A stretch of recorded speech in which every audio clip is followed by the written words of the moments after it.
샬롬. 이 자리에 모이신 여러분들을 주님의 이름으로 환영하고 축복합니다. 오늘은 종말을 향한 거룩이라는 제목으로 하나님 말씀 나누도록 하겠습니다. 우리는 지난주에 악을 버리라는 바울의 권면을 보았습니다. 항상 기뻐하라, 쉬지 말고 기도하라, 범사에 감사하라. 이 모든 것은 예수 그리스도 안에 있는 우리를 향한 하나님의 뜻이었습니다. 우리에겐 장차 있을 큰 기쁨이 있었습니다. 그 기쁨은 너무나도 크기에 현재까지 영향을 끼칩니다. 그래서 현재의 아픔과 슬픔, 눈물을 이겨냈고 항상 기뻐할 수 있었습니다. 그리고 현재 상황 때문에 기도를 멈춰선 안 되었으며 하나님의 은혜가 모든 곳에 있으므로 우리는 항상 기뻐할 수 있었습니다. 그런데 말은 참 쉽습니다. 우리는 이것을 알고 있음에도 그렇게 행동할 수 없습니다. 그렇기에 성령님을 의지해야 했습니다. 성령을 소멸하지 말아야 하며 성령의 불이 항상 타오를 수 있도록 성령님께 민감하게 반응해야 했습니다. 또한 말씀을 멸시하지 말아야 했습니다. 범사에 헤아려 좋은 것을 취하고 악은 어떠한 모양이라도 버려야 했습니다. 그 당시 데살로니가 교회에는 좋은 것들이 너무나도 많았습니다. 그러나 이것을 성경의 눈으로 볼 필요가 있었습니다. 자신에게 어떠한 유익을 줄지라도 그것이 악의 모양을 띈다면 기꺼이 버려야 했습니다. 그리고 이제 바울은 편지의 마지막 부분을 언급합니다. 바울은 23절에서 평강의 하나님이 친히 너희를 온전히 거룩하게 하시고 또 너희의 온 영과 혼과 몸이 우리 주 예수 그리스도께서 강림하실 때에 흠없게 보존되기를 원하노라. 이렇게 말합니다. 바울은 데살로니가 교회를 위한 편지를 기도로 마무리하려고 합니다. 왜냐하면 자신이 앞에 언급했던 온갖 권면과 경책들이 하나님의 역사 없이는 이루어질 수 없다는 것을 알았기 때문입니다. 그리고 하나님께 기도하는 것은 두 가지입니다. 첫 번째는 온전히 거룩하게 해달라는 것, 그리고 또 다른 하나는 흠없게 보존되기를 원한다는 것입니다. 성도는 이미 거룩함을 입은 자들입니다. 그런데 바울은 온전히 거룩하게 해달라고 말합니다. 온전히로 번역된 헬라어 홀로텔레스는 오늘 본문에만 사용된 단어이고 완전한, 완벽한이란 뜻을 갖고 있습니다. 그런데 완전한 거룩함이 가능한 것입니까? 이것은 인간의 힘으로는 할 수 없습니다. 하나님은 성도의 거룩함을 시작하셨고 거룩함의 완성을 이룰 것입니다. 그러나 그 거룩함을 이루는 과정이 전적인 하나님의 영역에만 그친다고 생각해서는 안 됩니다. 그 과정에는 인간의 책임이 따릅니다. 하나님은 죄로 인해 죽을 수밖에 없던 우리에게 의롭다고 칭해 주셨습니다. 그러나 우리의 존재가 의로워진 것은 아닙니다.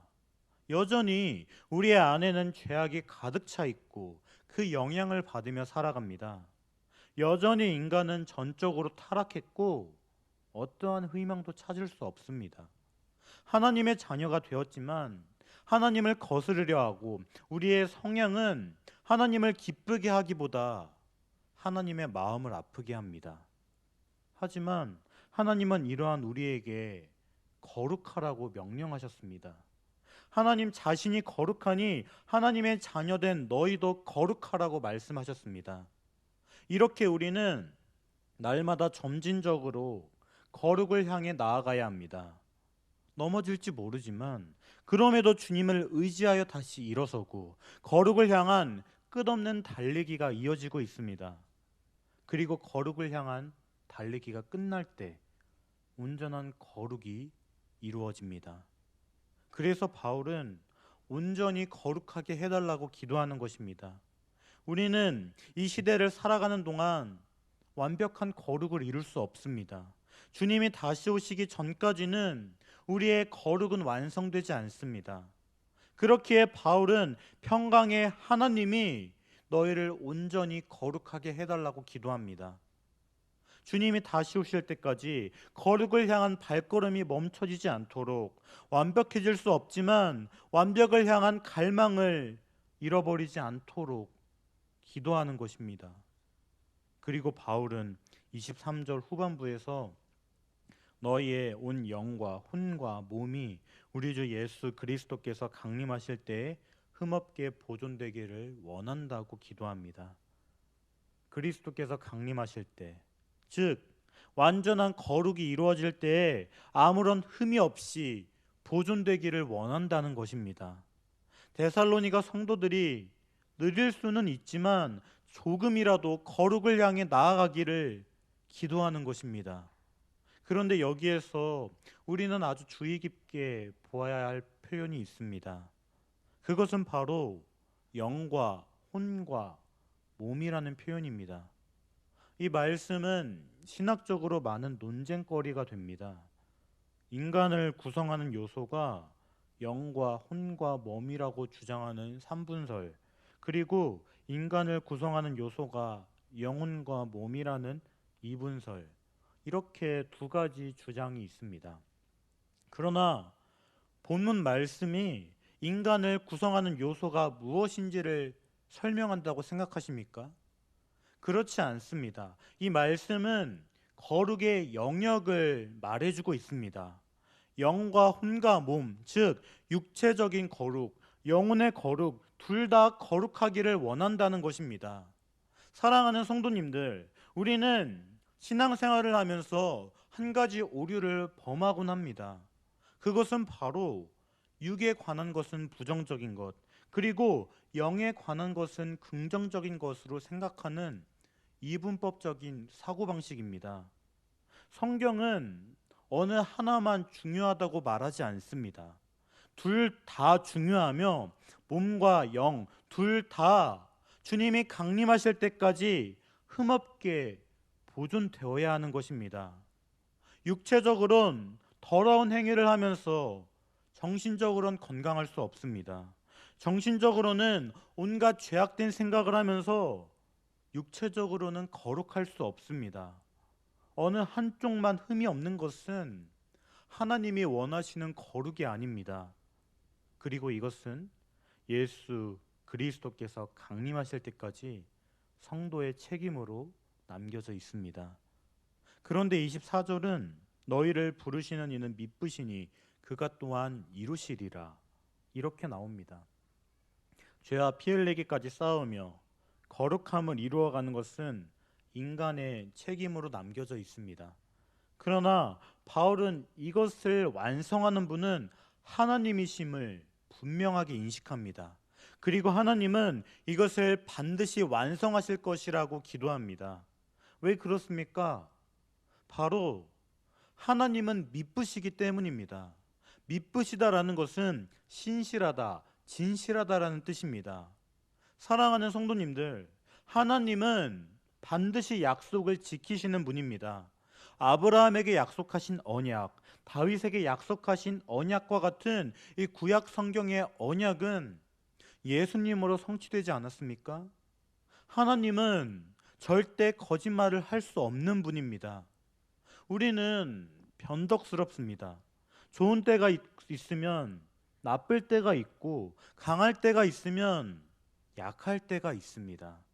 기분에 따라 판단이 흐트러지고 그릇된 판단을 하는 것이 인간입니다. 하루에도 몇 번이나 번복하는 것이 인간이란 존재입니다. 그러나 하나님은 그렇지 않습니다. 하나님의 본질은 변하지 않으며 그 뜻 또한 변하지 않습니다. 그리고 그러한 하나님이 데살로니가 성도를 불렀습니다. 하나님의 부르심에는 후회가 없습니다. 하나님은 부르신 자들을 의롭다 하시고 의롭다 하시는 그들을 영화롭게 하시는 분입니다. 이 사실에 절대 거짓이나 가식이 있을 수 없습니다. 그렇다면 하나님이 데살로니가 성도를 반드시 거룩하게 하시고 끝까지 보존하셔서 영화롭게 할 것은 자명한 사실입니다. 구원이 취소되는 일은 절대 벌어지지 않습니다. 은혜로부터 떨어져 나가는 일은 절대 일어나지 않습니다. 하나님은 성도의 거룩함을 완성한다는 약속을 반드시 지키십니다. 바울은 그 약속에 근거하여 기도하고 있습니다. 그리고 바울은 25절에서 형제들아 우리를 위하여 기도하라 이렇게 말합니다. 바울은 방금까지 데살로니가 교회를 위하여 기도했는데 이제는 그들에게 우리를 위하여 기도해 달라고 요청합니다. 이렇게 기도는 단순 일방적인 것이 아니라 쌍방향적인 것은 알 수 있습니다. 그런데 어떠한 분은 이것을 이상하게 생각할 수도 있습니다. 왜냐하면 데살로니가 교회는 초신자 교회였기 때문입니다. 예수님을 믿은 지 얼마 안 되는 어린 성도들입니다. 게다가 바울은 여러 교회를 세우고 사도된 자였습니다. 그럼에도 바울은 데살로니가 성도들에게 기도를 부탁합니다. 그런데 사실 바울은 이미 데살로니가 교회를 형제라고 부른 바 있습니다. 기도를 부탁하는 이러한 행동이 자신의 위신이 깎이는 일이라고 생각하지 않았습니다. 데살로니가 성도에게 기도를 부탁하는 것은 절대 자기 체면을 구기는 일이 아니었습니다. 사역자가 성도를 위해 기도하는 것과 마찬가지로 성도 또한 사역자를 위해 기도해야 하는 것입니다. 왜냐하면 예수님 안에서 모든 성도는 다 하나님의 자녀이고 한 몸을 이루는 지체이기 때문입니다. 성숙한 사람들만 미숙한 사람을 위해 기도하는 것이 아니라 미숙한 사람도 같이 신앙생활하는 지체로서 성숙한 사람을 위해 기도할 수 있습니다. 이렇게 교회는 서로가 서로를 위하여 함께 기도하는 공동체입니다. 신앙생활의 기간이 짧든 길든 함께 기도한다면 똑같이 예수님의 이름으로 기도하고 응답받는 것입니다. 그리고 바울은 26절을 통해 거룩하게 입맞춤으로 모든 형제에게 문안하라 이렇게 말합니다. 그런데 이 말씀은 잘 이해가 되지 않을 수 있습니다. 어찌 보면 당황스러울 수도 있습니다. 왜냐하면 입맞춤이란 단어가 있기 때문입니다. 물론 이 프랑스와 같은 곳에선 입맞춤이 하나의 인사로 표현할 수 있습니다. 그러나 우리 문화에서 입맞춤은 그렇지 않습니다. 입맞춤이란 가족 혹은 연인끼리만 할 수 있습니다. 그 외의 관계와는 입맞춤이란 상식적으로 맞지 않습니다. 그렇다면 옛날 로마 시대의 입맞춤은 어땠을 것이라 생각하십니까? 같은 서양권 문화인이 하나의 인사로 여겼으리라 생각하십니까? 아쉽게도 그러지 않습니다. 당시 그리스 로마 배경에서 입맞춤이란 평범한 행위가 아니었습니다. 입맞춤은 가족 사이의 문제였습니다. 하지만 이 결혼한 부부 사이에서조차 애정을 공연하게 표현하는 것은 부자연스러운 것으로 여겨졌습니다. 입맞춤이란 남사스러운 일이라 여겨지며 자주 볼 수 있는 일은 아니었습니다. 물론 유대 문화에서도 입맞춤이란 가족 간에 할 수 있는 행위였고 흔히 행하지는 않았습니다. 그런데 바울은 다소 이상하다고 여겨질 수 있는 입맞춤으로 문안하라고 권면합니다. 왜 그런 것입니까? 바로 성도는 가족이기 때문입니다. 단순한 공동체가 아닙니다. 예수님과 연합한 성도는 하나님의 자녀가 되었습니다. 하나님의 자녀로서 성도는 서로 형제 자매가 되었습니다. 즉 바울에게 입맞춤이란 교회가 참된 가족이라는 확언이었습니다. 그래서 문안하라 앞에 모든 형제라는 표현이 있는 것입니다. 옛날 로마의 도시였던 이 카르타고의 순교자들은 처형장에서 서로 입맞췄다고 합니다. 하나님의 자녀로서 서로를 격려했던 것입니다. 물론 이러한 입맞춤이 갖고 있는 이 부정적 영향이 아주 없었던 것은 아닙니다. 그래서 이 초대교회는 야만스럽고 난잡한 모임이라는 오명을 갖고 있었습니다. 왜냐하면 이 입맞춤이란 것은 가족끼리 행해지는 것이 당연했기 때문입니다. 그래서 이 초대교회에는 이교도 남편이 아내를 의심하는 일도 있었다고 합니다.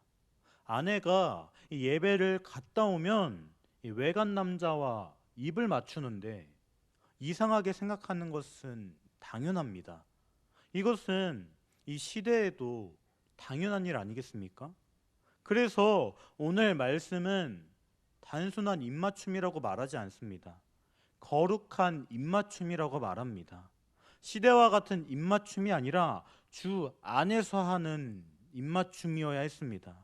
그래서 초대교회 안에는 동성끼리 입맞출 것, 입맞춤으로 이 쾌감을 느껴가지고 두 번이나 하면 죄를 짓는 것, 이러한 입맞춤에 대한 많은 규율이 있었습니다. 또한 바울은 왜 입맞춤을 권면한 것입니까? 바로 이 그리스도인은 하나님이 아버지인 가족이기에 서로 무난하고 교제해야 하기 때문입니다. 즉, 이 거룩한 입맞춤은 무난하고 교제하는 하나의 방법일 뿐입니다. 이것은 다양한 모양으로 나타날 수 있습니다. 그저 입맞춤이란 단어에 초점을 맞춘다면 바울의 의도와 동떨어진 해석이 나올 수밖에 없습니다. 말과 마음이 담겨 있는 구체적인 행실로 사랑을 나누는 것, 그러한 사귐을 통해 따뜻하고 온전하고 인격적인 맞닥뜨림이 있는 사랑의 교통, 이것 모두가 바로 거룩한 입맞춤입니다. 그저 마음에만 넣어두지 말고 몸의 행실에 사랑을 담아서 표현하고 나누는 것이 바로 거룩한 입맞춤입니다. 그리고 바울은 27절에서 내가 주를 힘입어 너희를 명하노니 모든 형제에게 이 편지를 읽어주라, 이렇게 말합니다. 이제 편지의 마지막을 달려가고 있습니다. 바울은 이 모든 내용을 읽어주며 모두가 알게 할 것을 당부합니다. 왜냐하면 바울은 지금 자신이 직접 그들에게 가서 여러 가지 것들을 가르칠 수 있는 처지가 안 되었기 때문입니다. 결국 바울은 데살로니가 성도 모두가 자신의 가르침과 교훈을 알게 하려고 이 편지를 쓴 것이기도 했습니다. 바울은 이 서신을 공적인 목적으로 기록했기에 그들 모두가 한 사람도 빠짐없이 이 서신을 읽거나 듣기를 원했습니다. 그래서 그들에 대한 자신의 칭찬, 그들 모두에게 큰 유익을 가져다 줄 교훈과 경책과 권면과 위로의 말들을 알게 되기를 바랬습니다. 또한 바울은 내가 주를 힘입어 너희에게 명하노니 이렇게 말합니다. 즉 자신이 하나님의 이름으로 엄히 명하기에 독자는 반드시 행해야 할 것을 보여주고 있습니다. 그리고 바울은 28절에서 우리 주 예수 그리스도의 은혜가 너희에게 있을지어다, 이렇게 말함으로써 데살로니가 전서를 마무리합니다. 바울은 그들에게 서로 문안 인사하라고 권면한 후에 이제는 자신의 문안 인사를 전합니다. 우리는 바울 서신에서 이러한 말을 흔하게 볼 수 있습니다. 그리고 교회에서 행해지는 축도를 통해서도 들을 수 있습니다. 우리에게 흔한 말이라 할지라도 바울의 말은 입에 발린 소리가 아니었습니다. 자신의 심령 깊은 곳에서 진정으로 소원하는 것을 그대로 표현한 것입니다. 그리고 바울은 예수 그리스도의 은혜를 언급합니다. 구원 역사 전체에서 은혜는 아주 두드러지게 나타나는 특징입니다. 하나님은 믿는 자들에게 선의를 보이시고 은총을 보여주십니다. 그리고 이것은 예수 그리스도를 통해 주어집니다. 이것은 하나님이 행하시는 모든 일을 포괄하는 단어 중에 하나이며, 바울은 데살로니가 성도에게 하나님이 일하시기를 바라고 있습니다. 그리고 모든 축복은 은혜로부터 생겨나는데, 신약 성경에서는 그러한 모든 축복을 종종 평강이라고 표현하기도 했습니다. 그래서 바울은 자신의 문안 인사나 축도에서 은혜와 평강을 함께 언급하기도 합니다. 또한 오늘 말씀에 나오는 바울의 문안 인사는 단지 예수 그리스도만을 언급합니다. 하지만 삼위일체 하나님 중에서 일부만이 언급된 경우에도 성부와 성자와 성령 하나님 모두가 전제된 것입니다. 왜냐하면 이 모든 일에서 삼위 하나님은 서로 협력하시기 때문입니다. 이렇게 데살로니가 교회를 향한 바울의 편지는 끝이 납니다. 사랑하는 성도님들, 오늘 말씀을 어떻게 들었습니까? 그리고 데살로니가 성도에게 바울의 편지는 어떻게 들렸겠습니까? 바울은 처음에 데살로니가 성도들에게 거룩에 대해 말했습니다. 데살로니가란 도시는 어떠한 곳이었습니까? 지리적으로 부족한 것이 아무것도 없는 곳이었습니다. 장엄한 자연경관, 군사적 요충지, 물질적으로 풍요로울 수밖에 없었던 항구도시, 이 모든 것이 데살로니가라는 지역이 갖고 있던 이점이었습니다. 게다가 많은 자치권과 특권을 누렸던 곳이었습니다. 그러나 그것과 동시에 수많은 유혹도 있었습니다. 폭력적인 문화, 음란한 문화, 물질 만능주의 문화가 있었습니다. 게다가 로마 황제를 주로 섬기기만 하면 안전이 보장되는 황제 숭배 사상도 만연하게 퍼져 있었습니다. 데살로니가란 도시에서 그리스도인으로 살기는 쉽지 않았습니다. 수많은 유혹이 도사리고 있는 곳이 바로 데살로니가 도시였습니다. 그러나 바울은 이곳에서 거룩하라고 말합니다. 믿음이 성숙한 사람도 힘든 일을 초신자였던 데살로니가 성도들에게 요구하고 있습니다. 어찌 보면 이 말은 참 잔인하게 들렸을지도 모릅니다. 그리스도인임이 들통난다면 죽을 수도 있는데, 남들과 똑같이 살아간다면 아무런 탈이 없을 텐데 거룩함을 말합니다. 즉, 남들과 구별되는 그리스도인으로 살아가라는 것입니다. 사랑하는 성도님들, 이러한 일은 우리도 매일 경험하고 있지 않습니까? 이 세상에서 거룩함을 유지하는 것이 얼마나 힘든 일인지를 매일 느낍니다. 그리스도인이기에 경험하는 불합리함, 부조리, 손해, 이 모든 것을 겪게 됩니다. 게다가 내 안에 있는 죄성은 나에게 속삭입니다. 남들과 똑같이 살라고, 너만 특별한 것 아니라고, 눈에 안 띄는 것이 현명하다고, 그렇게 살면 너만 손해본다고, 이렇게 죄와 타협하도록 유혹합니다. 그리고 세상에 좋아 보이는 것은 또 얼마나 많습니까? 세상은 우리에게 폭력적인 것, 음란한 것, 물질적 풍요를 보여줍니다. 이러한 것을 추구하는 삶이 성공한 삶이라고, 누구나 부러워하는 삶이라고, 사람들이 너를 우러러 볼 거라고 이렇게 말합니다. 사람들은 모두 무언가에 사로잡히며 무언가의 노예로 살아갑니다. 그것을 사로잡기 위해, 손에 넣기 위해 발버둥치고 수단과 방법을 가리지 않습니다. 이러한 세상에서 우리가 거룩해질 수 있습니까? 세상과 구별됨을 추구하며 거룩하게 살 수 있습니까? 이러한 세상에서 예수님을 주라 고백할 수 있습니까? 사랑하는 성도님들, 우리는 할 수 있습니다. 왜냐하면 평강의 하나님이 친히 우리를 거룩하게 하셨기 때문입니다. 우리를 부른 하나님은 신실하시기에 완전한 거룩 또한 이루실 것입니다. 하나님은 거짓이 없는 분입니다. 하나님은 실패하지 않는 분입니다. 하나님은 실수하지 않는 분입니다.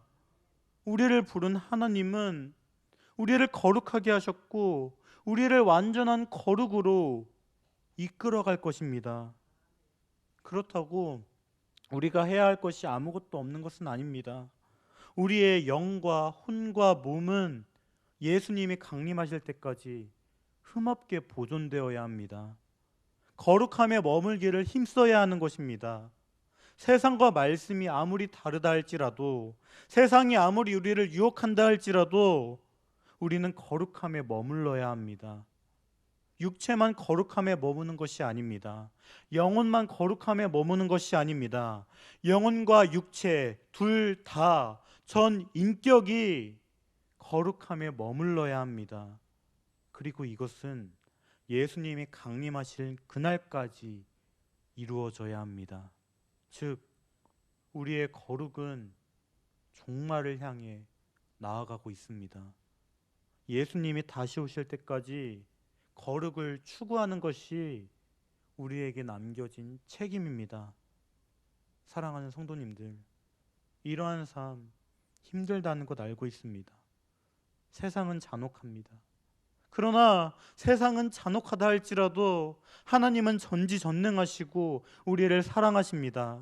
그 사랑을 우리에게 보여주셨습니다. 그 사랑이 우리의 거룩을 완성할 것입니다. 우리는 이것을 믿으며 거룩을 추구할 수 있습니다. 옆에 넘어진 지체가 있다면 기도하고 거룩한 입맞춤과 같은 사랑으로 문안하고 교제해야 합니다.